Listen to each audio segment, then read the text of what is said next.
এই জন্য দোস্ত,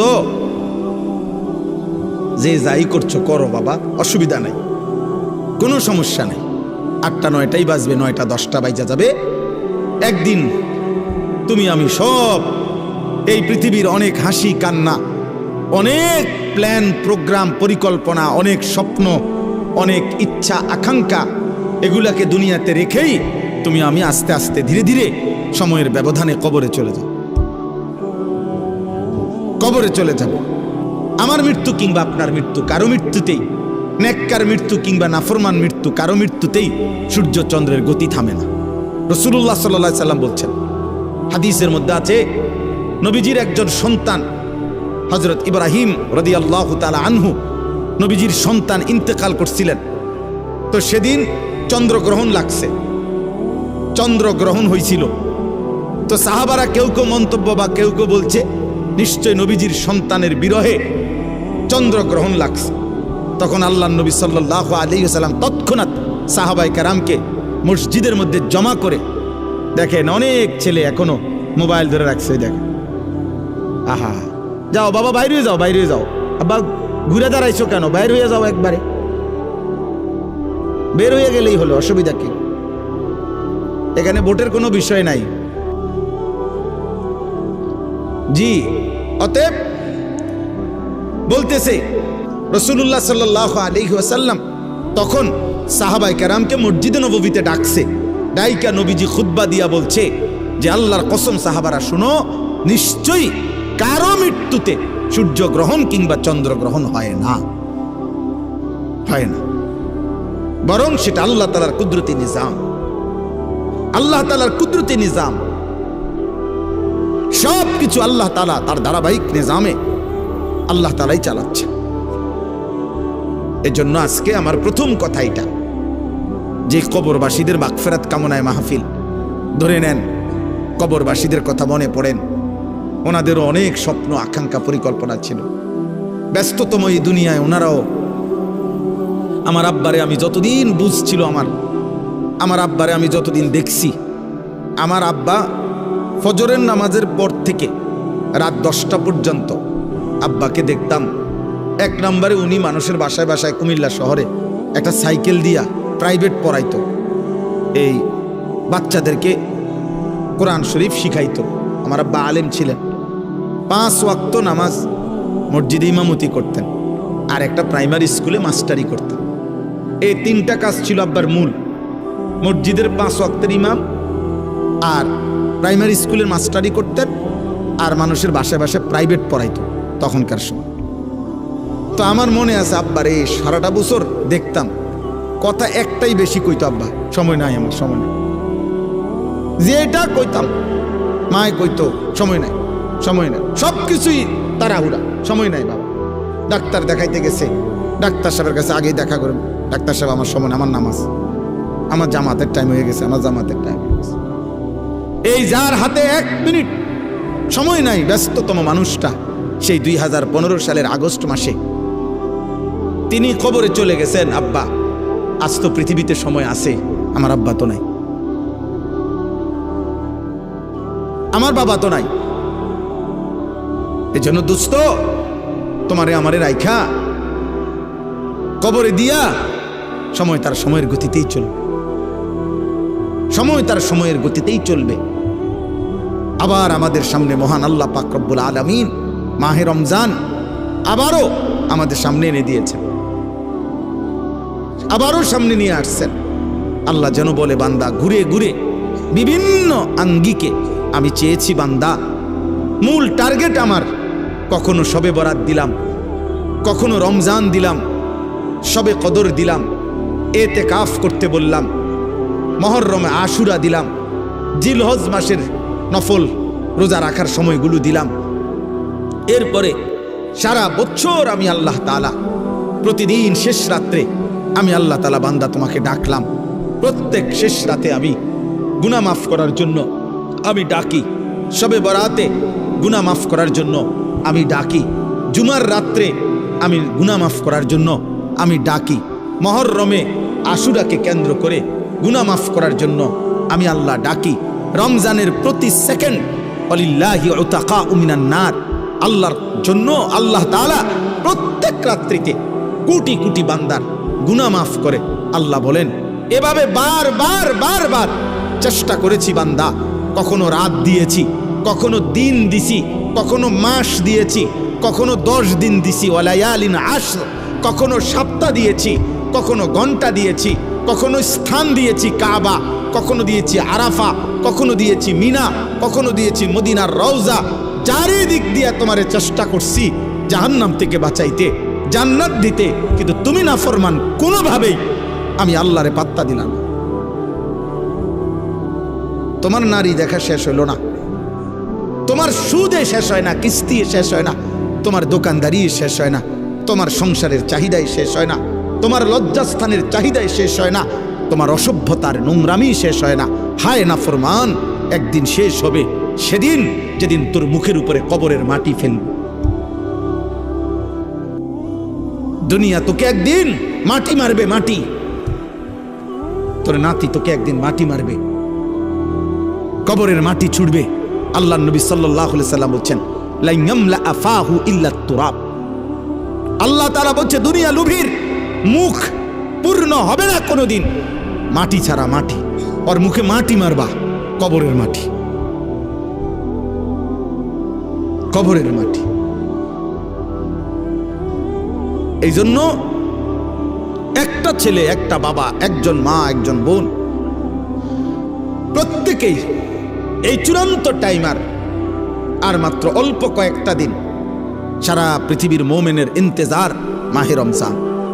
এই মুহূর্তে যাদের আখেরাত দরকার, শুধু ভাত খাবে আর পেশাব করবে, পায়খানা করবে, আর ঘুম যাবে, ঘুমের তুইটা আবার লাফাবে। এইটা কোনো মানুষের বাচ্চা বলে না। এটা মানুষের বাচ্চা হলেও তার শিক্ষা আছে, দীক্ষা আছে, আদব আছে, আখলাক আছে, চাল চলন শেখানোর বিষয় আছে, সবকিছু ভিন্নতা। ওয়ালাকাদ কাররামনা বানি আদম। আল্লাহ তাআলা বলেন, আমি আদম সন্তানকে আমার সমস্ত সৃষ্টির উপরে সম্মানিত করেছি। ওদের সকল সৃষ্টির চাইতে ভিন্ন। মানুষকে গরু ছাগলের মতো না, বরং মানুষ ভিন্নতা আছে। তাকে আল্লাহ তাআলা সবকিছু শিখাইছেন। এজন্য নবী সাল্লাল্লাহু আলাইহি ওয়াসাল্লাম পেশাব, পায়খানা, ওযু, গোসল, আহার, নিদ্রা, হাঁটা চলা, খাদ্য খাবার, 24 ঘন্টা যা কিছু জীবনের একটা নিঃশ্বাস কেমনে ফেলবে, আল্লাহ নবী সাল্লাল্লাহু আলাইহি ওয়াসাল্লাম তাও উম্মতকে শিখাইছে। কারণ মানুষ শিখতে হয় কারো হাতে, মানুষ গড়তে হয়, নিজেকে সাজাইতে হয়, কারো তত্ত্বাবধানে নিজেকে গড়ে তুলতে হয়। এই জন্য আমি সব সময় বলি, অনেক ছেলে পেলে আছে, অনেক রসিকতা করে, দুষ্টামি করে অনেক মজা পায়। মনে করেন কোনো একজন বয়স্ক লোক, কোনো একজন আলেম, বা কোনো একজন দাড়ি টুপিওয়ালা মানুষ, অথবা কোনো একজন মা বোন পর্দানশীল, তারে একটা বিদ্রুপ করতে পারলে হে খুশি, যে দেখছ কইছি। হ্যাঁ, হে মনে করছে আমি একটা বিরাট কাজ করছি, চালাকি করছি, একটা বুদ্ধিমানের কাজ করছি। বেটা আহম্মক, বরঞ্চ খবর নিলে বুঝবা যে তোমার উপরে আল্লাহর লানত। এই কারণে তুমি আল্লাহর থেকে বিমুখ, তোমার উপরে অভিশাপ মূলত। হ্যাঁ, এই জন্য তোমার হালাত, তোমার 365 দিনে, এক বছরে এমন একজন কেউ জোটে নাই যে তোমারে একবার মনে করাই দিবে যে কিরে আব্বা ফজরের নামাজ পড়তি না। এই কথাটুকু বলবে, তোমার এটা দুর্ভাগ্য, এমন একজন মানুষ জোটে নাই তোমার কপাল। তোমার 24 ঘন্টা পার হইয়া এখন তোমার ঘুমের টাইম, রাত 12টা, তোমারে কেউ একজন মানুষ তোমার কপালে জোটে নাই যে তোমাকে জিজ্ঞেস করবে যে বাবা আজকে সারাদিনে 5 ওয়াক্ত নামাজ পড়ছো কিনা। এই কথাটা জিজ্ঞাসার মতো একজন মানুষ তার কপালে নাই। এর চাইতে বড় লানত তার কপালে আর কি, এর চাইতে বড় অভিশাপ কি আর। খায় দায়, ঘুম যায়, আবার উঠে পেশাব পায়খানা করে, জন্তু জানোয়ারের মতো। জানোয়ার খায় দায়, ঘুমায়, পেশাব পায়খানা করে, আবার উঠে। এক হাইওয়ান, এক জানোয়ার, এক পশু, যে পশুর আল্লাহ নাই, সেজদা নাই, আখেরাত নাই, হালাল হারামের কোনো পার্থক্য নেই। এই তো জন্তু জানোয়ারের আখলাক। এই জন্য খুব চালাক মনে করো না নিজের, খুব উল্লাস ফুর্তি করো না। বললাম অনেক ছেলে, আমি প্রায় এটা ভাবি, অনেক ছেলে আছে মনে করে খুব বুদ্ধিমান। আরে বুদ্ধিমান না বেটা, তোর বদনসিব বেটা, তোর বদনসিব বেটা, দুর্ভাগ্য বেটা। আলহামদুলিল্লাহ আমি আমার পুরা ছাত্র জীবন এবং আমার কর্মজীবনেও আল্লাহ আমার এমন মা জুটাইছে। আমার মা প্রতিদিন ফজরের নামাজের জন্য যতক্ষণ ঘুম থেকে না উঠছি, মা ঘন্টা ফিটাইয়া, স্কুলের ঘন্টা টুংটুং করে বাজায়, যে ঘন্টা দিয়া বাইরে বাইরে দরজার সামনে আমগরে উঠাইছে। মা আমগরে উঠাইছে আলহামদুলিল্লাহ। বহুদিন আমার যখন একটা বাচ্চা হয়েছে, আমার বিবি বাচ্চা আছে, আমার সন্তান আছে যখন, তখনও মা আমগরে দরজার সামনে আইসা দরজার ঘন্টা ফিরত, কইতা মা উঠছি তো, কইতো না উঠ, দরজা খোলো, লাইট জ্বালাও। শোয়ার থেকে উঠছি তো কইলে হইতো না। তাহলে এটা সৌভাগ্য আমার জীবনে, আমার জীবনে সৌভাগ্য যে আমি ছাত্র জীবনে আমার বড় ভাই আমার দিকে বারবার খেয়াল রাখছে। আমি চুল কাটে আসছি তো বড় ভাই হাত দিয়ে দেখছে, চুল সমান হয়েছে না, বলছে আবার যাও। 3 বার চুল কাটাইছে, একবারে চুল। আলহামদুলিল্লাহ, বিনিময়ে ঠকি নাই। এজন্য সবাই মিলে এটা ভাবা দরকার। ছেলেরা, কারো জন্য কেউ আটকায় না। আমি আবারও বললাম, তুমি নষ্ট হইতে হইতে ফচ্চা যদি গন্ধ ছোঁড়ে, নারী দেখতে দেখতে, উলঙ্গ ছবি দেখতে দেখতে, অশ্লীল দৃশ্য দেখতে দেখতে, বেহায়াপনা, অসভ্যতা, মদ, জুয়া, বন্ধুদের অসৎ আড্ডা, নোংরা কথাবার্তা কইতে কইতে ফচ্চাও যদি যাও, গন্ধও যদি ছোটে, তোমার এটাই না ধরার মতো টাইম মানুষের হাতে নাই। মানুষ খুব ব্যস্ত, প্রচন্ড ব্যস্ত মানুষ, সবাই ব্যস্ত।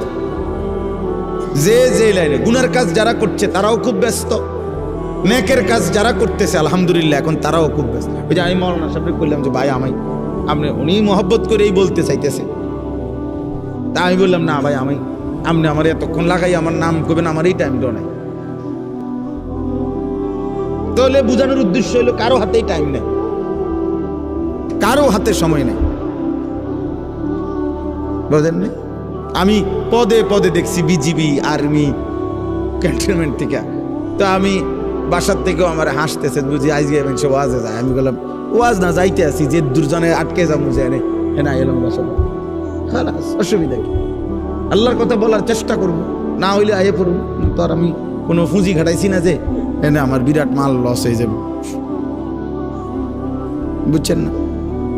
গতকালকে রাত্রে টাঙ্গাইল থেকে আসছি, তখন জায়গায় জায়গায় আর্মি গাড়ি চেক করছে, ব্যাগ চেক করছে, সব চেক করছে, আবার সালামও দিচ্ছে, দোয়াও চাইছে, চেকও করছে। ঠিক আছে ভাই, ঠিক আছে। এজন্য বললাম আব্বা, মানুষ প্রচন্ড ব্যস্ত, প্রচন্ড ব্যস্ত। মানুষের মধ্যে এখন দুনিয়া, মানুষের উপার্জনের চাহিদা বেড়ে গেছে, কর্মের বিভিন্ন সুযোগ বেড়ে গেছে এবং টাকা পয়সার প্রয়োজনও বেড়ে গেছে। আমি প্রায় বলি, আগে এক বাড়ির মানুষ ছিল 20 জন, টয়লেট বাড়ির ওই কোনাত একটা দিয়ে সাজতো, বেড সবাই। অন 6 রুম, 6টাই বাথরুম। হ্যাঁ, অ্যাটাচড বাথরুম না? তাহলে এখন এই বেচারার 6টা বাথরুমের 4টা বাথরুম যদি করতে হয় তার বিল্ডিংটার ভিতরে, তাহলে কি পরিমাণ স্যানিটারি মালামাল দরকার, তাহলে অনেক টাকা দরকার। অর্থাৎ যেখানে একটা ঘরের চাহিদা 5 লাখ টাকায় পূরণ হইতো, কথার কথা, সেটা এখন 20 লাখ টাকায় পূরণ হয় না। তাহলে মানুষের এই 15 লাখ টাকার যে ঘাটতি, কমতি, এটা উপার্জনের জন্য তাকে আরো ব্যস্ত, বেশি পরিশ্রম করতে হচ্ছে। হালাল হারাম তো পরে, মানে মেহনত করতেছে সবাই, টাকা দরকার আরো। দুনিয়া স্বাভাবিক চলতে হইলে আরো দরকার, আরো দরকার। আমি বোঝানোর জন্য বলছি।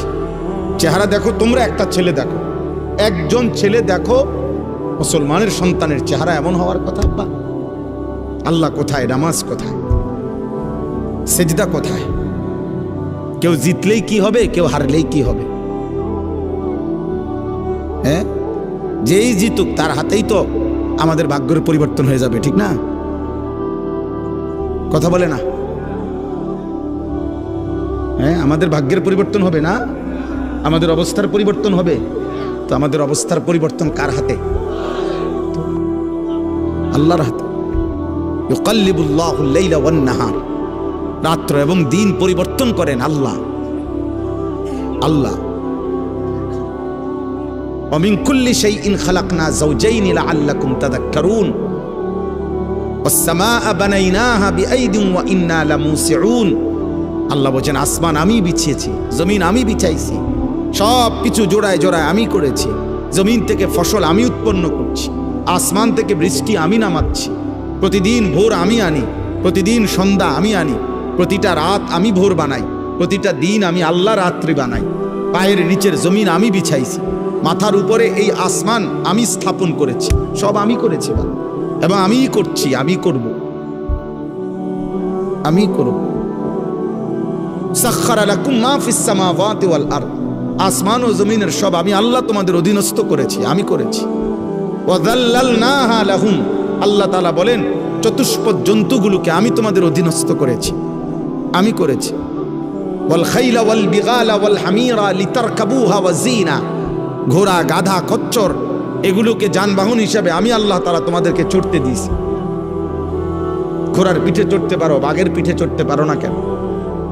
আল্লাহ বলেন এটা আমার কুদরত, আমার ফয়সালা, আমার ফয়সালা।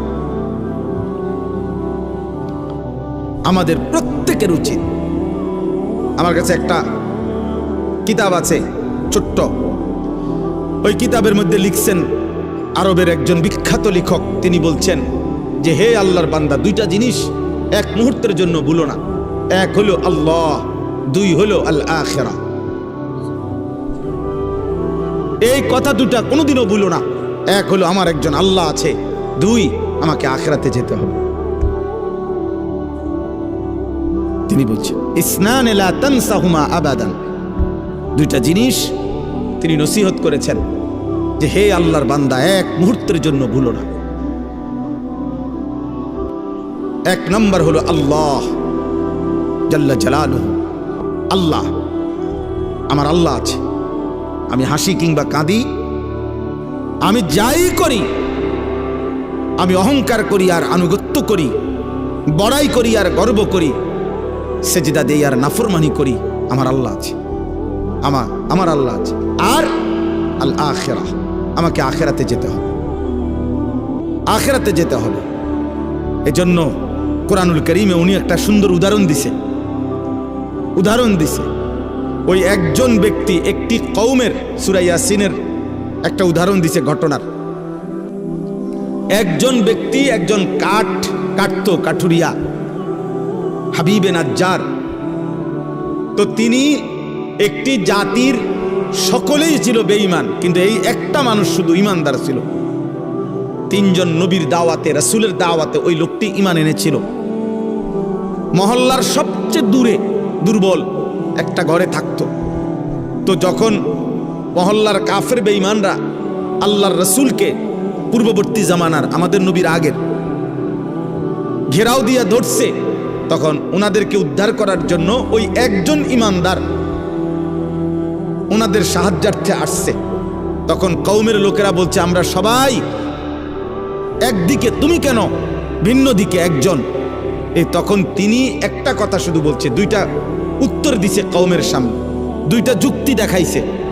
এক হলো ওমা লিয়া লা আ'বুদুল্লাযী ফাতারানি, আমি কেন সেই মালিকের গোলামি করব না যিনি আমাকে সৃষ্টি করেছেন। আরে বেটা, এটা তো সাধারণ কমন সেন্স। যিনি আমাকে সৃষ্টি করেছেন তিনি বললেন, হে জাতি তোমরা কি বলছো? তোমাদের দেখা দেখি আমি আল্লাহর নাফরমানি করব কেন? তিনি আমাকে সৃষ্টি করেছেন, আমি তার ইবাদত করব না কেন? আর কি ইলাইহি তুরজাউন। দ্বিতীয় হলো আমি তো এটাও জানি আমাকে তো তার কাছেই ফিরতে হবে আখিরাতে। তাহলে আমি আল্লাহকে ভুলবো কেমনে? তিনি না আমাকে সৃষ্টি করেছেন। আমি আখিরাতকে ভুলবো কেমনে? আমাকে না সেখানে যেতে হবে। কি চমৎকার উদাহরণ দেখ শুনি। ওই ছোট্ট একটা বই আছে না, ইলা শাবাব গাড়িত, এই বইটা